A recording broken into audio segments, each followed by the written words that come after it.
Hello, everybody. This is Brian Ankney with AutoSuccess Magazine. Today, we're going to talk about real dealers, real processes, great results. Ted actually has a great presentation to share with us today as well. Today, my guests are Ashley Mayberry and Ted Dupuis. We've had them on before, and backed by popular demand, they are here to join us again today. Now, today's webinar, a couple things I want to go over before we get started. First of all, if you haven't yet, please join AutoSuccess Webinars. It's a group on Facebook. I'm going to be brief today with this because probably most of you have heard it before. But search for it on Facebook. Join the group. You can interact with myself, my speakers, and most importantly, you can interact with each other. All these things we talk about are things that are going to take you a little bit of time to implement in your dealership. And so as you have successes and failures, I invite you to share them with each other so we can all, move the ball forward and improve our businesses together. One last thing before we get started is the issue of questions. Questions, I invite you to ask them throughout the webinar. Type them into the question function. If you're on a PC, a tablet, or a laptop, it's going to be you'll have a pane on the right side of your screen to go to webinar pane. Near the bottom it says questions. There's a little arrow right next to it. Click on that, type in the question, hit enter, and your question is asked. Now, if you are on a smartphone, depending on if it's Apple or Android, and even the manufacturer for Android, it could be a little bit different. To sum it up, you got either a header, a footer, both, or a string. Somewhere in that, you will have two question marks. Click the question mark, it's going to pop open, and it's going to give you a place to type in your question. Now, type in your question. You can either swipe to get rid of that, or you might have to look for another icon that looks like a flat screen monitor. For a PC. So you will click on that, and it'll bring you back. Now, just in case you click on the wrong thing, or you have a power outage, whatever, no matter what type of device you're using today, the link that you use to join us will work to bring you back in. The phone number that you dialed in on if you're not using computer audio, and the code that you use, those will both work as well. So please, if you get kicked out, just jump right back on. And with that, I'd like to turn the floor over to our guests. Ashley and Ted, welcome. Well, thank you, Brian. Hey everyone, this is a interactive webinar where you actually get to interact with us. And there is Brian. He's not in Costa Rica anymore, and if anybody showed up to see that, they're sorely disappointed. We are going to talk about focusing on building trust with this webinar with the consumer. The car dealerships inherently have always fought this. I pulled up a Gallup poll from 2012 where they were ranked number 2, just right underneath Congress people, as least trusted. That since 2016, since our last election, journalists have made the jump up above car dealers, and now it's journalists and Congress people. So still have a lot of work to do. And we're going to focus on this from a merchandise point and also from a lead follow-up standpoint. And with that, my name is Ted Dupuis, and I'm with Flick Fusion Video, and we talk about video all the time. Video is the #1 medium to convey the most emotion, the most information that you can use, and I'm hoping that your dealerships are in some form or fashion using video, and that's what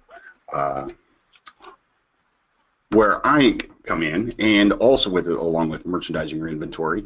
Let me introduce Ashley Mayberry from Zemont Auto, and also the Cardinale Automotive Group, who I believe you oversee 19 stores. Is that correct? I do help with the Cardinale Automotive Group, handling their digital marketing and their lead handling for their internet department. Awesome. All right. Well, let's jump into this. So there was an article in the Harvard Business Review back in 2006 about people creating the decision to trust, and there are 7 situational factors, and all of those situational factors come into play within your dealership when you're dealing with a customer. Whether it's the first visit to your website, there is a lot of things that you can do just on the VDP, the best advertisement of your inventory, of how you can build trust with that consumer. Then, once you get the lead, is the lead follow-up is solidifying that trust, and so we're going to kind of go over those. The first one is security. You know, is it worth the risk to put in a lead? And this kind of lends back to reciprocity of what information are they going to get for giving you all their personal information. Ashley, can you chime in on this? Yeah, I mean, I think that there's a couple different things here. Obviously, whatever they see online, especially if they're asking a question, when they're sending in a form submittal, and making sure that we're acknowledging that they asked that when that comes in, or that we're giving them what they requested. If they're on a trade-in page on your website and they send in a trade-in lead, are you then sending them out an email or making a phone call out to them asking them about purchasing a vehicle, which may be something that they're interested in doing. It may be the next step, but they're asking you about a value on their trade.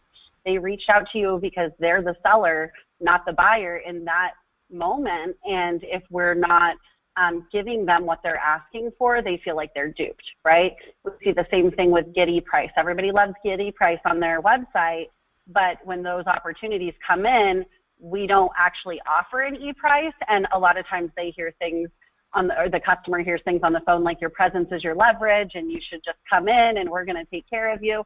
Well, I clicked on something that said Get ePrice. I'm expecting that I'm going to get that back, and as soon as you break that trust, it's very difficult to overcome it, right? If I receive an email back that doesn't give me what I asked for, why do I want to engage with you? Because now I don't trust you. I don't trust anything that you say. I'm not going to get the information that I want, and I'm probably going to just try to move on to the next person. So I think if you're uncomfortable giving price over the phone, or if you're uncomfortable sending an e-price, you know, in a email, then that's maybe not the best call to action for you on your website. There's other ones that, although they may not be as high converting, if you're not going to handle them the right way when they come in, you're just collecting data and you're not actually selling cars off of it.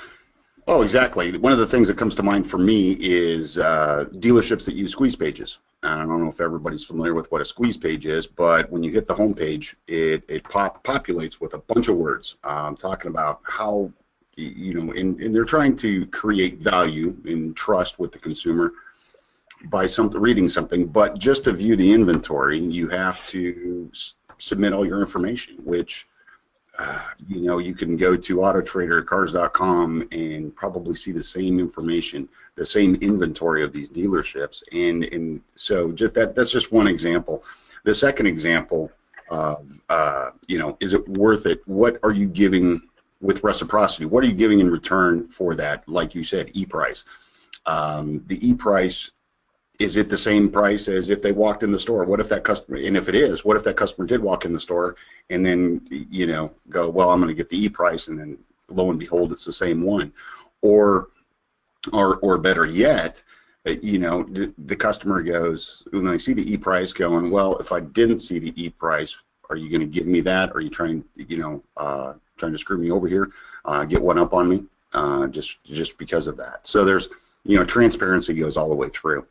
The second, you know, Ted, I'd like to add a little something to that. I actually, when I was in Costa Rica, I found a car online, and I flew to Florida, and the next morning I went to that dealership and I drove that car, and they told me that they could only honor the e-price if they held $3,000 on my trade, and if I used their financing, which was astronomical. It was ridiculous. I mean, I'm buying a Toyota, and they wanted me to pay 7% interest when I ended up buying a Toyota at the Toyota dealership up the street and paying just under 3%.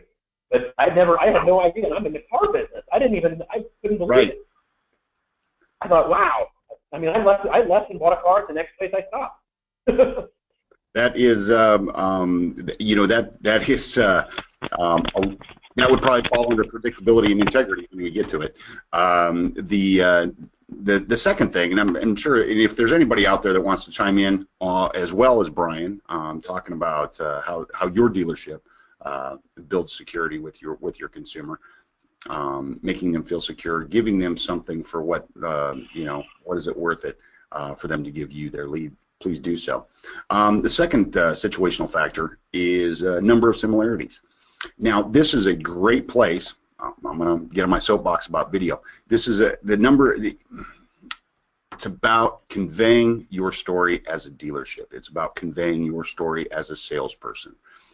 back when you started in the sales business, in the car business, sell the dealership, sell yourself, sell the car.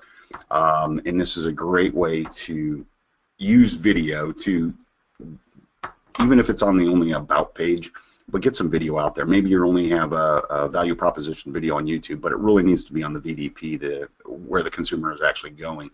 It may not be the vehicle that they like, but if you sell them on the dealership, you sell them on the personnel that's at the dealership, you're gonna see interchange of hey, they're, oh wow, that's so and so. He works down the street. He lives down the street from it. Whatever. But increasing that, and that builds trust within the dealership. Ashley, with your lead follow-up, now we're bouncing from merchandising to lead follow-up. Is this a great way for lead follow-up to tell stories? Yeah, it's common ground, right? And so we talked a little bit about video follow-up on the last webinar that we did, but it's exactly that. People buy from people who they like or people who they view are like them. And it's very difficult to convey who you are just by an email, or even sometimes over the phone. Obviously, email is harder, and when you can get somebody on the phone, you can hear the tonality of voice, and you can, have your personality come through. But being able to show somebody your face in a video follow-up, it allows you to build that common ground so much faster. You can see the smile, you can see the genuineness. Most of the people who work for us are good people, right? They're people who we obviously liked them. That's why we hired them. And people who are looking to spend a lot of money want to make sure that they can trust the person who they're working with, and being able to show them your smiling face and, have that genuine interest in someone it goes a long way. You're going to see a huge increase in engagement on your emails if you include a video in that. Also, with a number of similarities, I think going to a little bit on the advertising side of things, what I think a lot of dealers are missing is a consistency of message, right? So making sure that you have that consistency across all of the different types of channels that you're advertising on, making sure that if somebody does click on a display ad, or if they click on a PPC ad or a Facebook ad, that wherever they go, that message is then conveyed again, right? That builds trust for the consumer. So if you click on something that says there's a $199 a month on a Kia, and then I go to a home page and I can't find that again, right? Is that real? Is it not real? It gets confusing for the consumer. So I think making sure that there is similarity across everything that you're doing, and that your staff also knows about it, right? Because that's always a thing, is we have this great sale, or we have the marketing department comes up with this fantastic idea, but none of the salespeople know, and the BDC doesn't know. And then when I call into your store, or I request information online, nobody knows what I'm talking about. And how can I trust that I'm not being duped, right? Everybody's really suspicious of advertising and suspicious of car dealerships, like you mentioned. And so making sure that anything that you have running is communicated to your staff in the appropriate way so that they can speak intelligently about it, that's going to help them to build trust with your consumers as well. And that brings up a question that I wanted to ask you, Ashley, is about best practices with the Cardinale Auto Group, as far as when you lead follow-up, about when you're saying, getting the smiling face on there, letting everyone know that, hey, it's me, I'm a real person, I'm knowledgeable. What are some of the best practices that you guys have implemented that are just like knocking it out of the park with that? I think that the first thing that dealers need to think about is just do it, right? It's not magic. When you're talking about video follow-up, it's not anything special. This is something that's not new, but it's still new to a lot of stores because people haven't adopted it. But it's that same kind of stumbling block that we had when we went from selling all the time on the floor to selling over the internet. We want to reinvent the wheel, right? It's not a reinvention of the wheel. This is just a different way to communicate with people, but you need to communicate with them in the exact same way that you always would. So there's nothing different from walking up to somebody, shaking their hand, greeting them to the store, and giving them your name and asking them what you can do for them than it is when you answer the phone, or you send an email, or you send a video. Keep it short, sweet, and it's really not any different than what we've been doing. It's just a different format. I think don't make it complicated, right? Keep it simple. Right. Keep it simple. Keep it simple, silly. Politically correct there. There you go. Right. So let's talk about alignment of interests.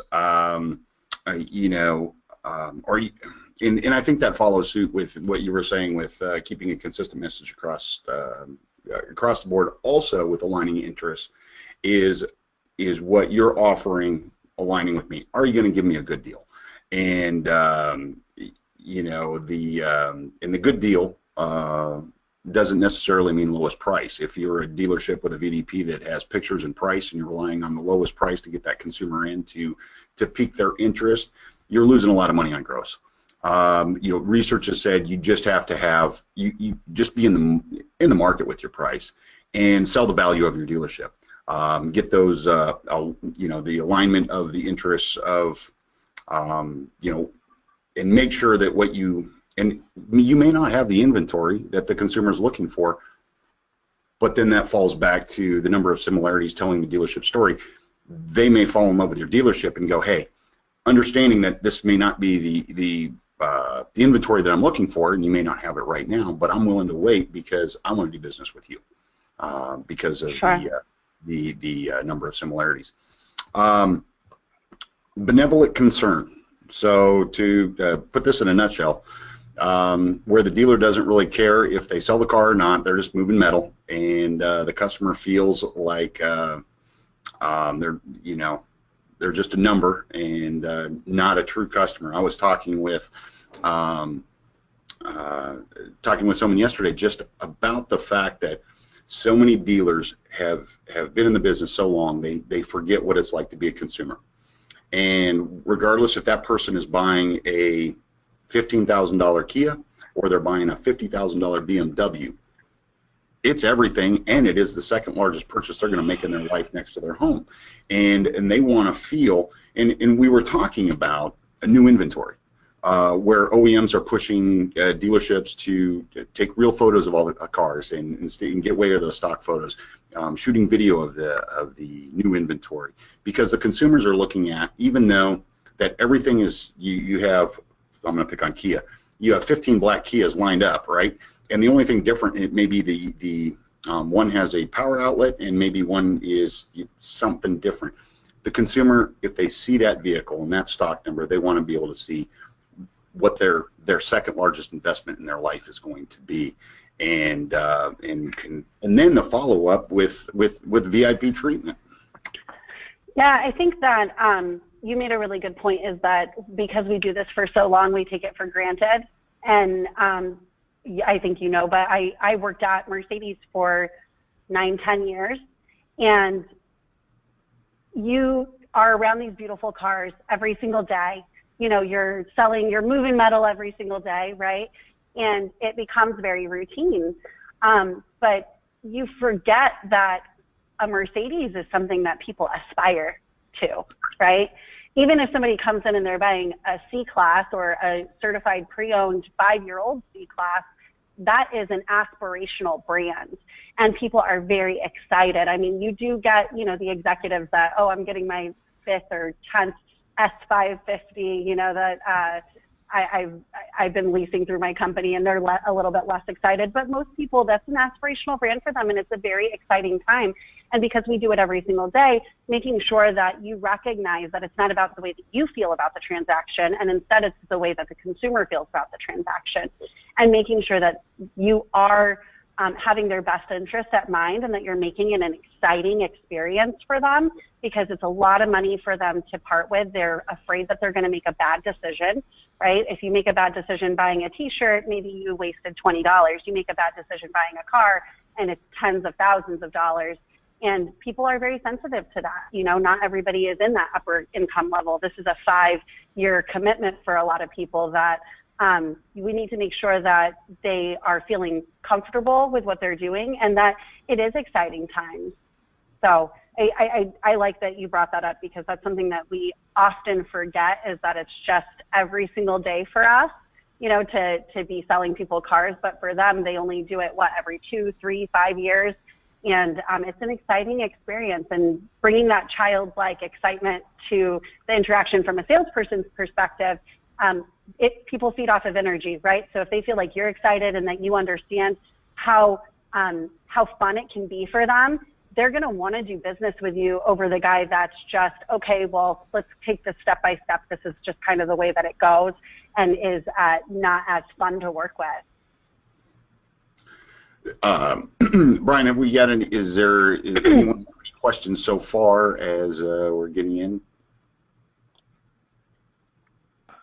You know what? Actually, Hannah, that's our person in Louisville, texted me that right off the bat that it wasn't crystal clear when I explained how to ask the questions. So I'd like to go over that one more time. If you have a question, there's a couple ways you can ask. In fact, you can raise your hand, and I'll see that your hand is raised. And then we can talk to you about your question, or the simple way is type it in. On the right side of your screen, you're going to see that there's several different things that go on the right side of your screen, and one of them is questions. It's in the Go to Webinar pane. Click on that, a little arrow, and type in the question. And then if you're on a smartphone or something, or any other type of mobile device, it'll either be a picture frame, a header, or a footer that has a question mark in it. You click on that and type in your question. Right now, we do not have any questions, but please type some in, everybody, as we go, and we will jump right on them. All right. So the to kind of recap for anybody that maybe have just jumped in, we're talking about how consumers come to the decision to trust a car dealership, and there's 7 situational factors, and we're just finished with benevolent concern, and now we're going to talk about capability, and this just. Is your dealership competent? Do you display yourself as competent? And one of these things would be, on a merchandising standpoint, keep up to date with your inventory. There is no better way to really turn off a customer is they call up, they put in a lead, and oh yeah, by the way, the car sold yesterday, it's still online. Or how long does your inventory sit with no pictures? A couple days, 2 weeks.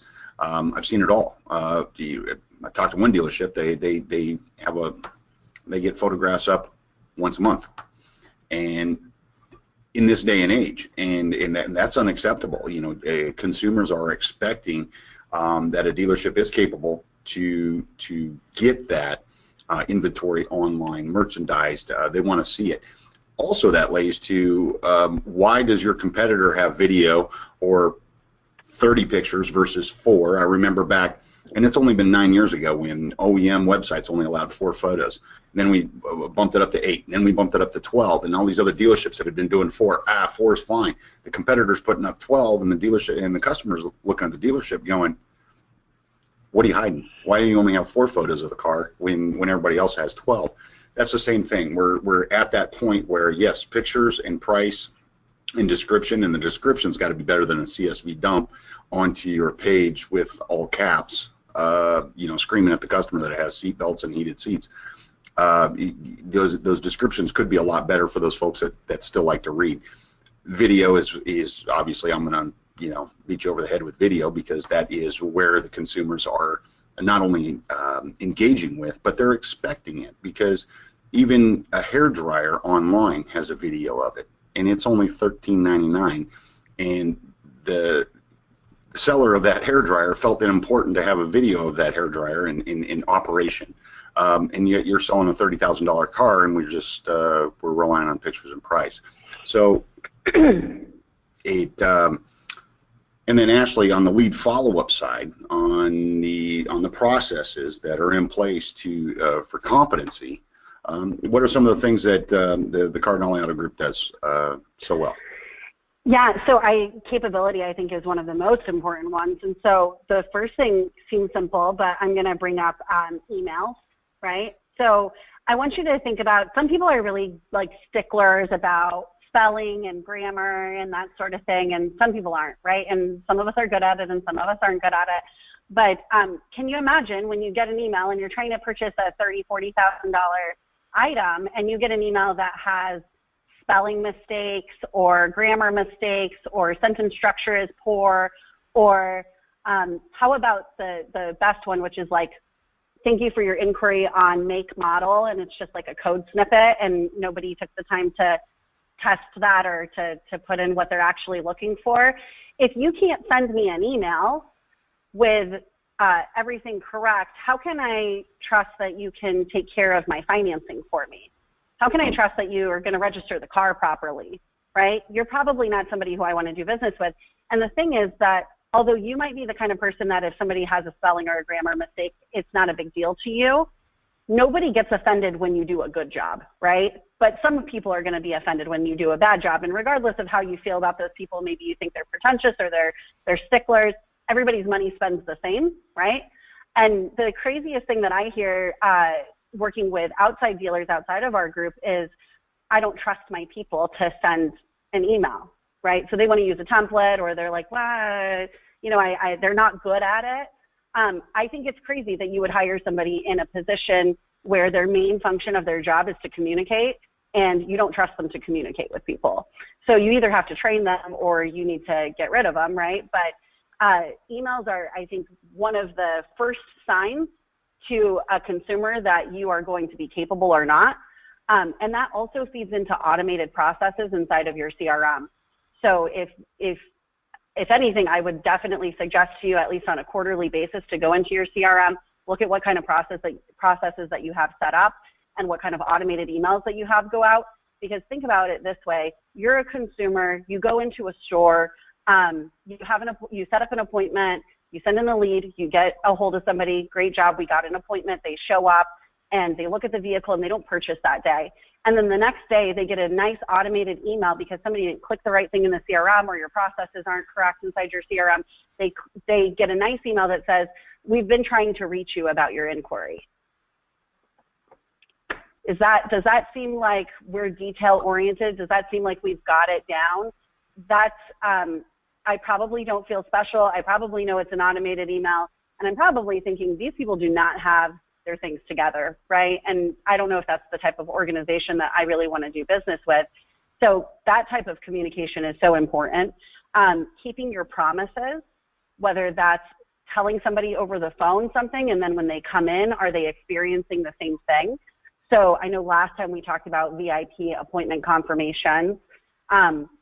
And there's a lot of stores out there that, especially if you have a BDC and a sales department that are separate. So you have one person who's setting up that appointment and they're telling the consumer what to expect when they come in. And then you have a different group of people who are actually the ones that are going to offer that experience. If you're telling somebody, I'm going to have that car pulled up and washed for you, and they show up and that vehicle is not washed or pulled up, that's going to break that trust right there, right? And it's going to show that we're probably not capable of following a process or doing what we say that we're going to do. Likewise, you see all the time, a customer asks for something, a salesperson or a BDC person says, I'm going to get back to you on that, or let me go out and take a picture of the car, or let me find out the answer to your question, and then we just never respond again. You know, that sounds crazy, but I see it happen all the time, so it's not as unusual as it sounds like it should be. And so keeping those promises and making sure that, you know, when you promise that you're going to get back to somebody by the end of the day, that you do, right? Also, I think something that we need to bring up is knowledge of your staff. So when we talk about merchandising online, and you have these centralized BDC departments, or you have these sales departments that are handling these opportunities, if I talk to you as a consumer and I ask you a question, can your staff answer that question for me? And I'm not talking about the difficult questions, right? I'm talking about, is that car still in stock? Is there an easy way for them, while they're on the phone, to tell me if that car's in stock? Or are they going to tell me, well, let me go out and see if it's still available and I'll call you back in 2 hours? I don't want to be called back in 2 hours. I want to know if it's available. From a consumer standpoint, that's bad, but also on your end, it's bad. The hardest thing that we have to do when we're handling internet opportunities is to try to get that person on the phone, right? We talk about this all the time inside our stores and in the stores that Zmont assists, is how do we get more contact percentage on the leads that we have coming in? What can we do to get more people on the phone? When you have somebody live on the phone, why on earth would you get off the phone with them, right? Because now you have to try to get them back on the phone. So making sure that your BDC people and your salespeople have the knowledge that they need. So is the vehicle available? Does it have navigation? Why can't you tell me if it has navigation? Well, you know, the only way for me to know is to go out and take a look at the car. And I just think that that's crazy. What we implement at our store is really simple, but it's a printout of all of the inventory every day at the beginning of the day that shows all of the features on the car by the OEM codes. And so if you're in a BDC, it's real easy to just flip to that particular model, pick out the stock number. If it's on the inventory sheet, it's probably in stock unless we sold it in the last few hours, and look right over, okay, that one has nav, it's black, I already know what I have in stock. I think sometimes as leaders in the dealership, we are afraid of educating our people, but they are your first impression. So just keep in mind when you say that you don't want your BDC people to have too much information, or you don't want your salespeople to have too much information, that's the first impression of your store. And if they sound dumb or they sound like they don't know what they're doing, they don't think that you know what you're doing either, because you can't talk to every client and it's too late once you get to them. So making sure that if somebody asks, you know, a BDC rep, what's the residual on that car? I'm not saying that they should be able to give out those numbers, but the fact that they might answer back, I don't know what a residual is crazy to me. They work in the car business. Why don't they know how to structure a lease? Why don't you cross-train and educate your people and then teach them to only give the information that they need to give? Right? We need to give the people who work for us a lot more credit that they can actually filter themselves and know what to say. Brian, I think, has a question. Yeah, actually, you know what? That got a whole bunch of questions. Because we talk about building trust with our customers. How do we build trust with vendors, partners? How do we know who we can trust to work with? How does Cardinale Auto Group decide which partners are a good fit for their group? Yeah, so with Cardinale, our brand promise is we develop outstanding relationships where everybody wins. And when we pick out partners, we look for somebody who is of that same mindset. So that's the number one thing is, can we have an actual relationship with you? Can we trust you?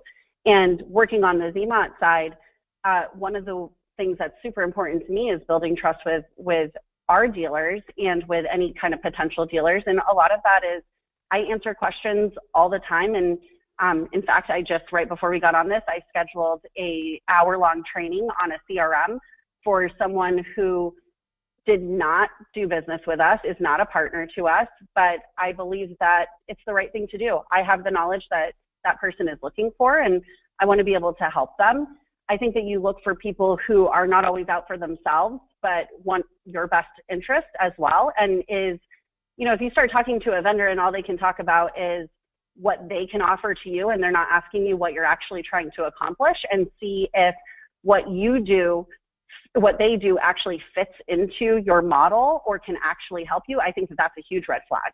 Somebody's calling you and all they want to do is give you a demo and convince you that their product is good for you without knowing anything about your organization or what you're trying to accomplish in the next 60, 90, 180 days, what you're trying to accomplish in the next 5 years, then they're not looking out for what your best interest is. They're just trying to sell you something. And that's one of the things that's really important to us, is making sure that we're in alignment on goals. I think, to chime in, as I am a vendor and I don't oversee any dealerships, nor do I have to pick other vendors to work with, as far as myself and Flick Fusion, hold us to the same situational factors of building trust. Just like Ashley had said, I would say any vendor, whether it's us, whether it's anybody, hold their feet to the fire as far as the situational factors that we're talking about today. Do you feel secure with that company? Do you are there similarities? The alignment is huge, like Ashley pointed out. And we're on capability, and is the company capable? The other dealerships that they're working with, are they happy customers? Referrals is a big deal in the auto industry. And Ashley, predictability and integrity. Do you do what you say you're going to do, and can you deliver the goods? And Ashley, keyed in on that, huge. And with any company that you want to work with, are they delivering the goods? And if they do, what is,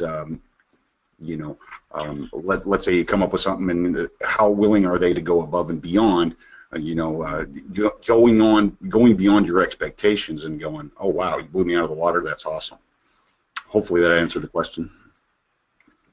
So I see a question here from, oh, I'm sorry, go ahead.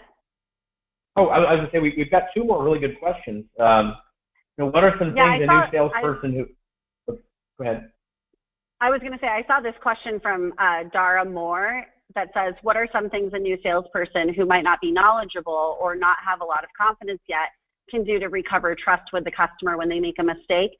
And it's interesting because as we were talking, I was thinking that as a group, our company, the whole Cardinale Auto Group, we read books together every quarter. And currently we're reading The Fred Factor. And we just had one of our book club calls yesterday. And one of the things came up was, it's all about how to be a Fred. And one of the things that came up was trust. And he says that being honest and having good integrity is one of the #1 cornerstones of building trust, and being a Fred, being somebody that you want to do business with. And this ties directly into Dara's question, because Dara, the most important thing is that when you make a mistake, owning up to that mistake, right? Be honest about it. And especially when you're new, it's even easier, right? Because it's easy to say, I am so sorry, I'm a little bit new, and I made an honest mistake. This is what happened, and this is our options of where we can go from here. You can't always make it right. I mean, I understand. I was a new salesperson once before as well, and a new desk manager at that. And, sometimes mistakes happen. You accidentally write the wrong number on a Foursquare, or you put in you're typing fast and you put something wrong on a number, and you submit that, and then now you have to tell them it's going to be $20 more a month or something like that. And that's a hard pill to swallow. But I think that if you go in with a humble attitude and you say, I am really sorry, I made a mistake, this is what happened, and here's what we can do from here on out, people understand that we're all fallible and we're all human.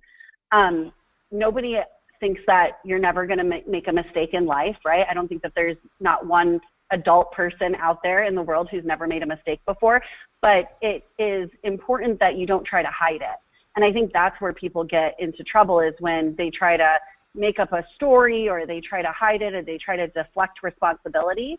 I think when you're willing to accept that you did something wrong or that you made a mistake and just own up to that, people are a lot more willing to accept that and work with you and appreciate that you are that you have integrity and that you're an honest person, and then they want to do more business with you, even if there is a mistake. And most of the time you'll find that the customers who are the ones that are angry, or that they've had a problem and then you help them afterwards, they're always the most happy later, right? They're always your biggest raving fan, because they felt that pain and then you relieved their pain and you came out the other side. The ones that go smooth, they don't think about it as much. So sometimes when you have a problem, don't think about it as a problem, but instead think about it as an opportunity to show them that this is how things are going to be if you ever have a challenge, right?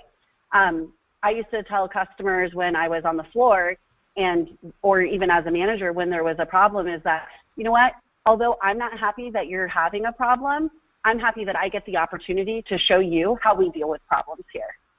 And I want you to see that you can be secure, that not just now, but in the future, how we're going to help you anytime that you have a challenge. Hopefully that helps, Dara. Yeah, with my salespeople over the years, the #1, if they get, being new is okay. It like Ashley said, this is a great way to learn. When customers pose questions that you don't know the answer to, your stock answer should be, I don't know the answer to that question, but I'm going to get it for you. Now you want to follow up and make sure you do get that question for the customer, but they're going to take a lot of stock in that, instead of just saying, well, it's let's worry about this.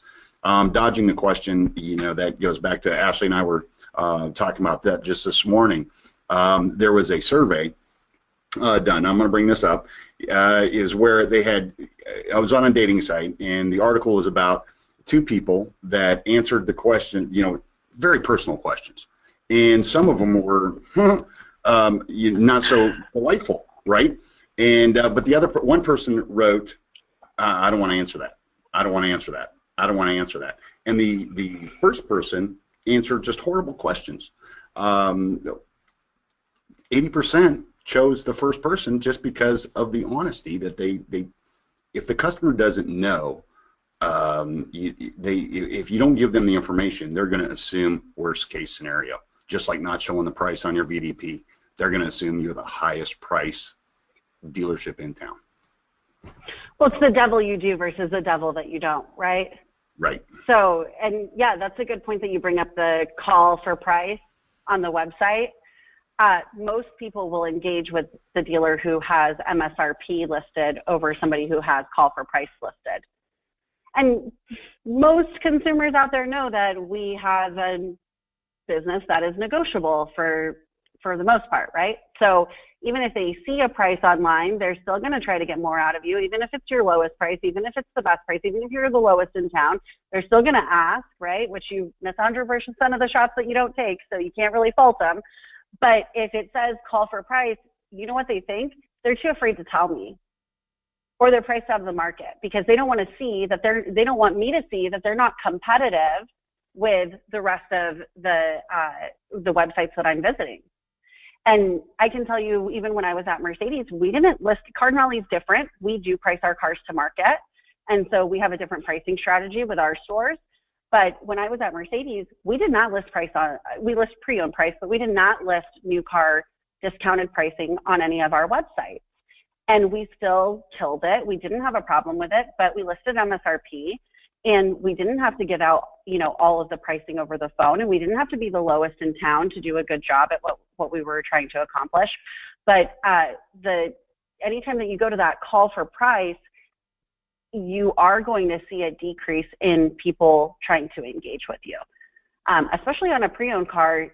I just want you guys to think about this: is you have a vehicle and it's priced at $25,000, and you know by looking at cars all the time that a car like that would probably be in that type of a range. Now take a consumer that has no idea what cars are normally priced at, probably doesn't have a good idea of what a vehicle is worth, and they're looking for an $8,000 car, and it says call for price. So they submit a lead to you, and then you get that, and your BDC person calls them or your salesperson calls them, and you tell them that it's a $25,000 car, and they're like, well, I'm really looking for an $8,000 car. Or they say, okay, well, never mind, thanks anyways. That's not quality, right? So are we going for quantity or are we going for quality? Because if you just said that it was $25,000, that guy who's looking for a $23,000 car, he's probably going to contact you. The guy looking for $8,000 isn't, but if you don't have another car that fits him, who cares? You're not going to get somebody to go from $8,000 to $25,000 in most cases. Yeah. Right? If I'm looking for an $8,000 car, there's probably a reason why I'm doing that. And it's not that I don't want a nicer car. It's probably a restriction that I don't have any control over. So I know that that's a big thing right now, that everybody wants to hide their pricing. But the consumers are looking for transparency, and they are going to be more willing to engage with someone who is more upfront about what they have available for them and if it matches what they're looking for. And actually, we have another question too, and this one opens a big can of worms. The vehicle is in stock, but now what's my trade worth? Payments. Is desking through a centralized BDC the next norm? What do you guys think about that? As far as desking through a BDC, I don't think that we're going to go to a place where BDC people are desking their own deals. You may get to, I've seen some very unique setups, and even when I was a BDC manager, because I had desking experience, and I had been on the desk prior to running a BDC, that I have seen where you have BDC managers that have desking capability, or internet directors that have desking capability, and I don't think that there's anything wrong with that. I don't think that that's a bad thing.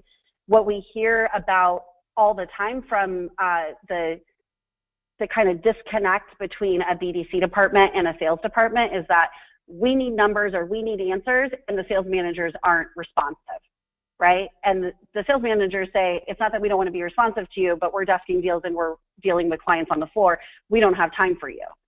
So there's that disconnect there. So if you do have a BDC manager or an internet director that's in that department that does understand how to desk deals and can do that, and you can trust them with that, then I don't see anything wrong with that, and I think that actually it can be a huge benefit.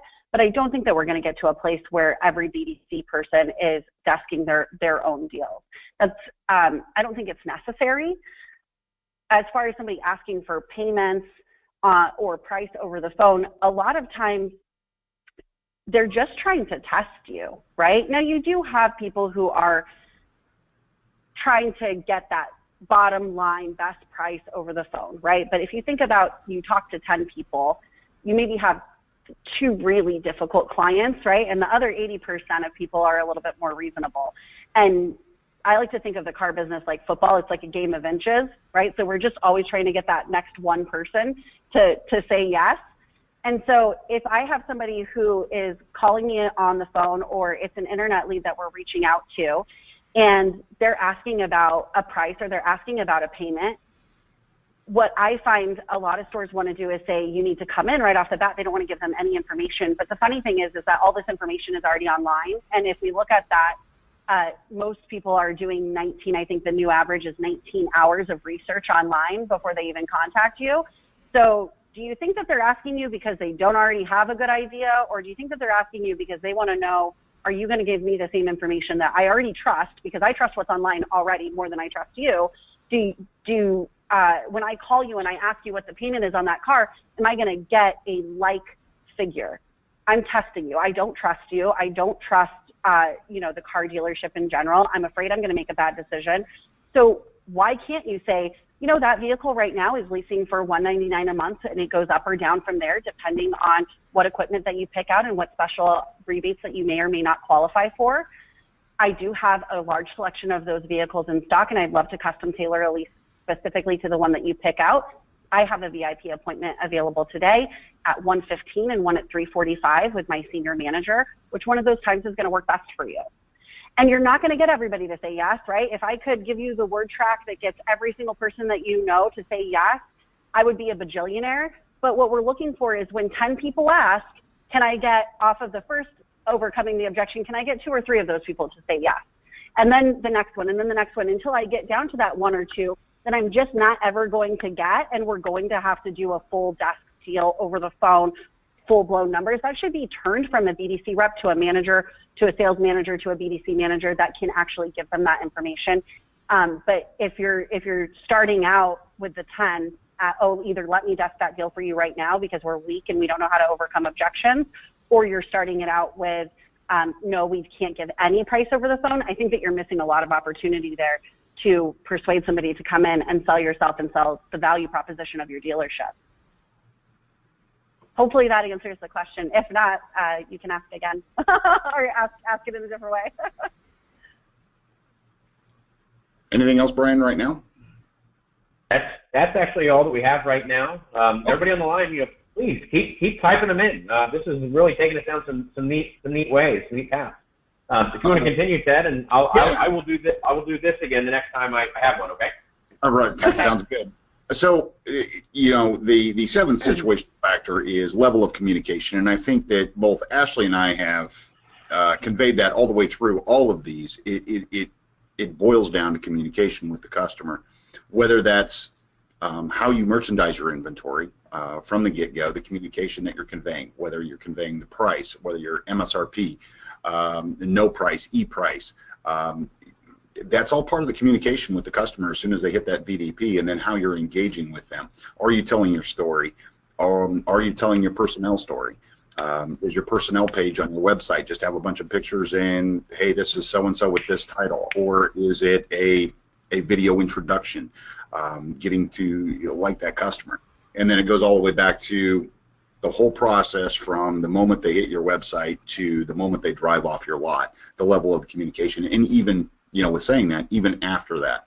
I know a dealership that is using video for not only his prospects that he has in front of him, but his post customers. And what he's doing is he's sending out happy birthday videos from the dealership, everybody wishing that customer a happy birthday and that prospect a happy birthday.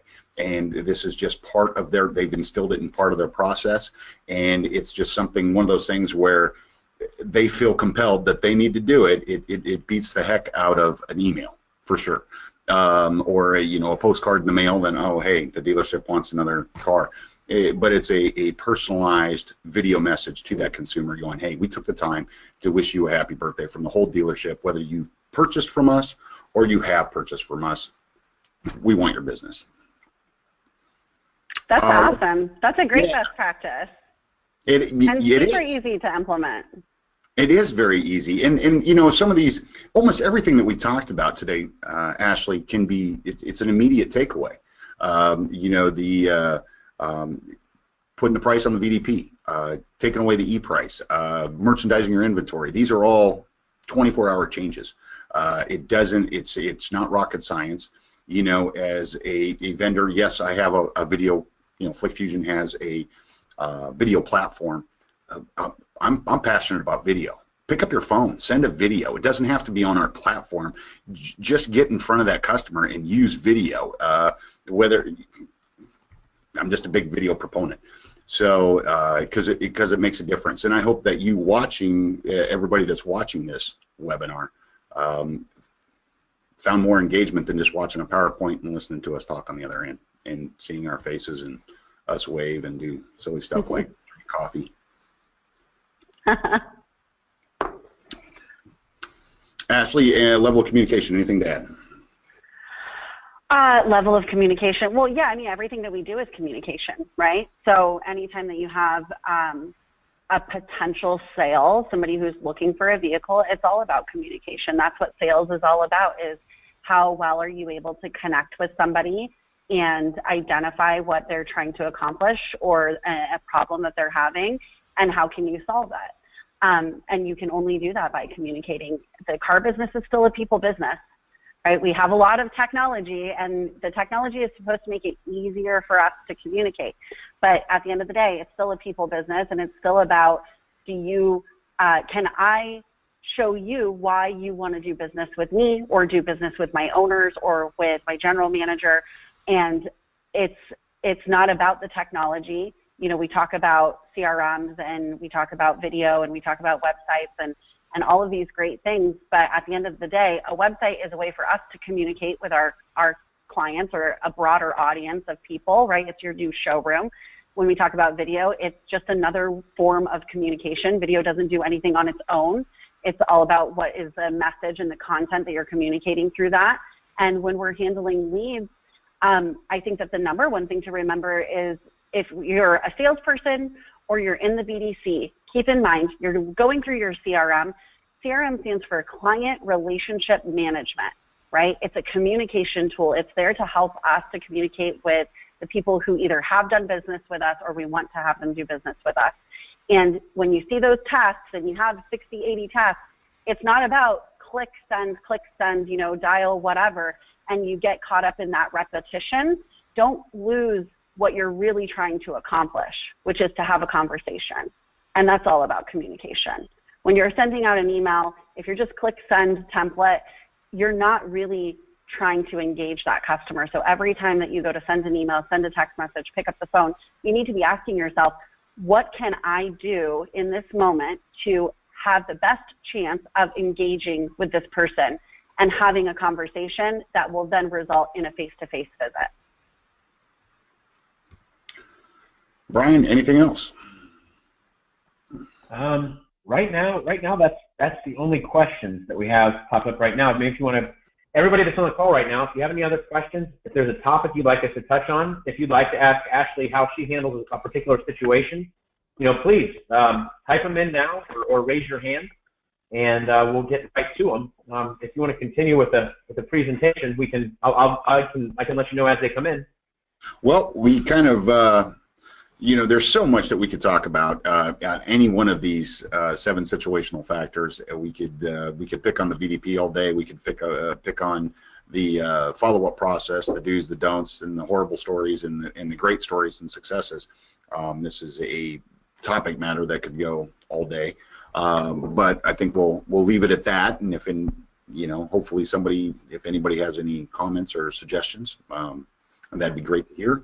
Otherwise, I just want to make one comment, because we brought up the get e-price, and I want to make it really clear to those dealers who have that on their website and like it and see good conversion from it. I don't want you to think that you can't have get e-price on your website. That's not what I'm saying.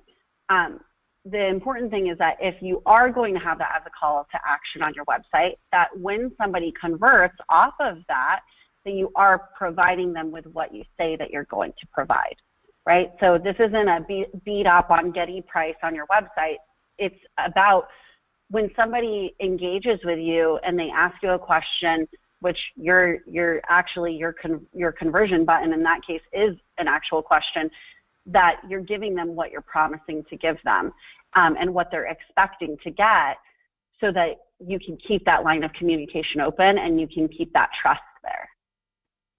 And with you saying that, Ashley, I kind of beat up on dealers that have squeeze pages, especially franchise dealers that have squeeze pages, and I am going to stand firm on that, with the fact that you could get more leads.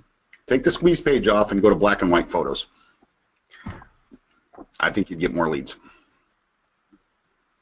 Yeah, well, it's the quality and the quantity, right? So yeah, you can put black and white photos on your website and put no information, and you can probably get a lot of people submitting in inquiries asking, what color is this car, right? But when it's red and they're looking for a white car, it's not really a good opportunity. Not to say that, the salesperson in me says, give them all to me and I'll convert them all, and I'll pay on my chest and all of that. But the reality is there's so many people online. Are you trying to flood in and not be able to handle them, or would you rather have a smaller, focused amount of consumers that are engaged and interested in what you have to offer, and then do the best possible job with every single one of those? Actually, I had a question, Ashley.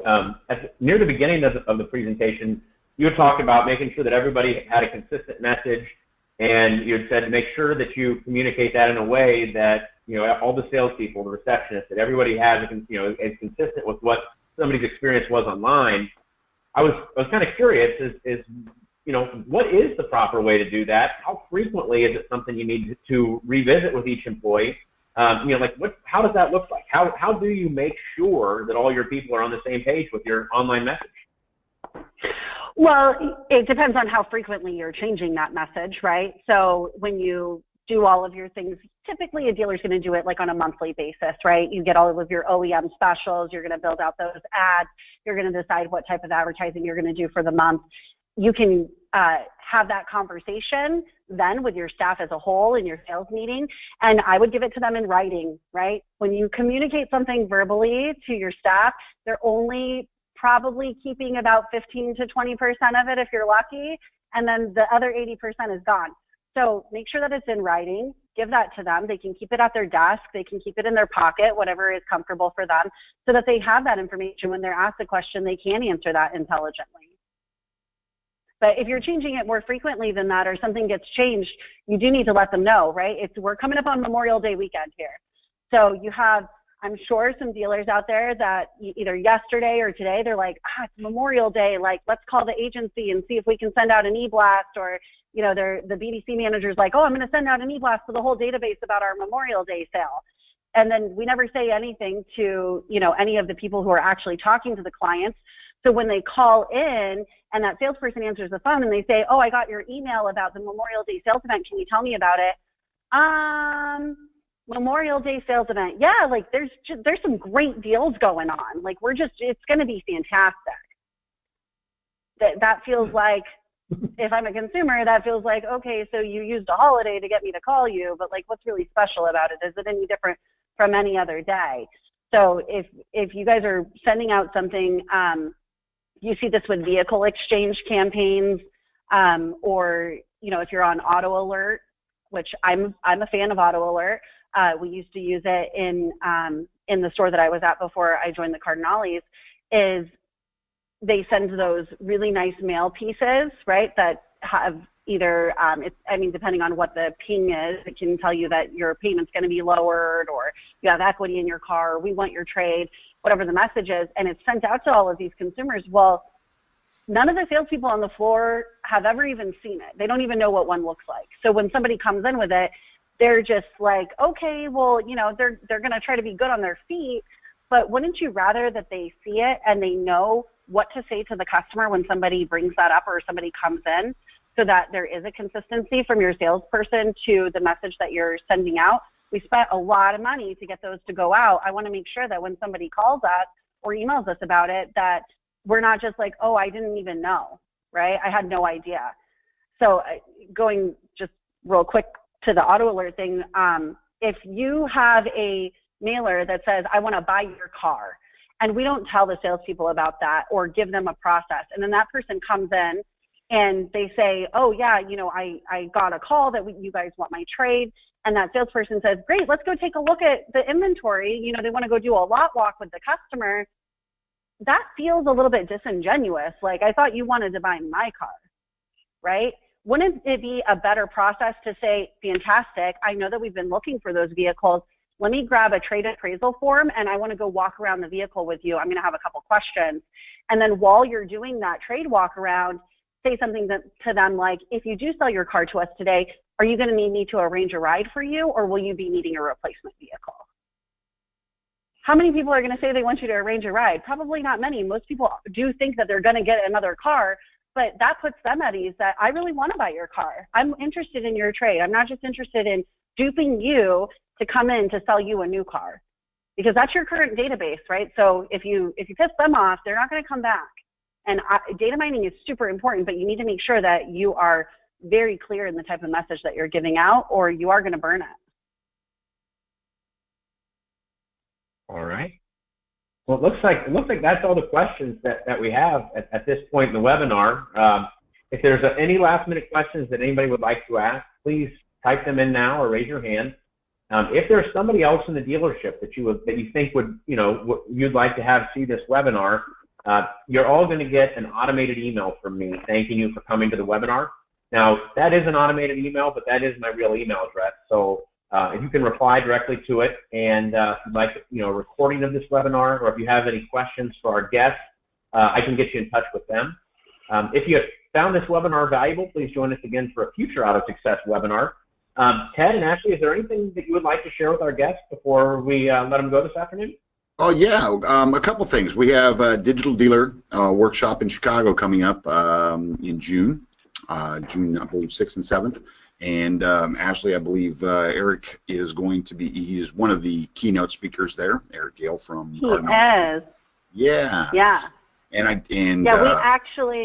actually are the #1 digital dealer on the eWards list.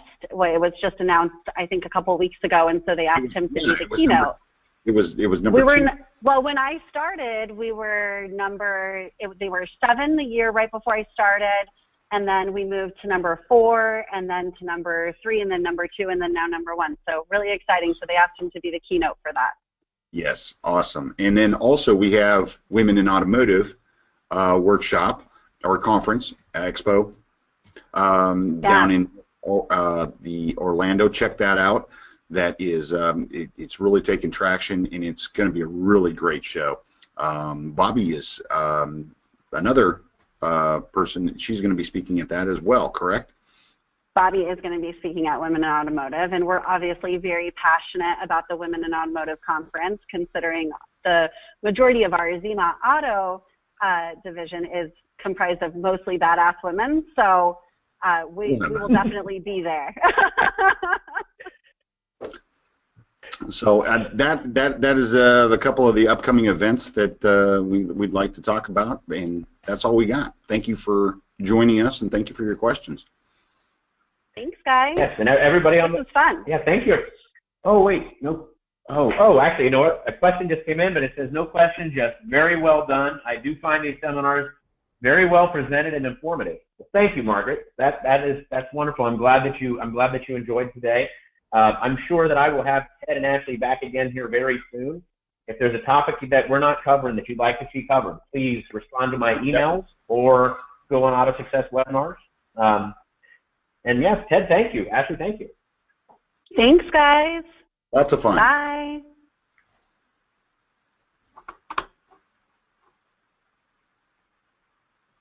Are we still live?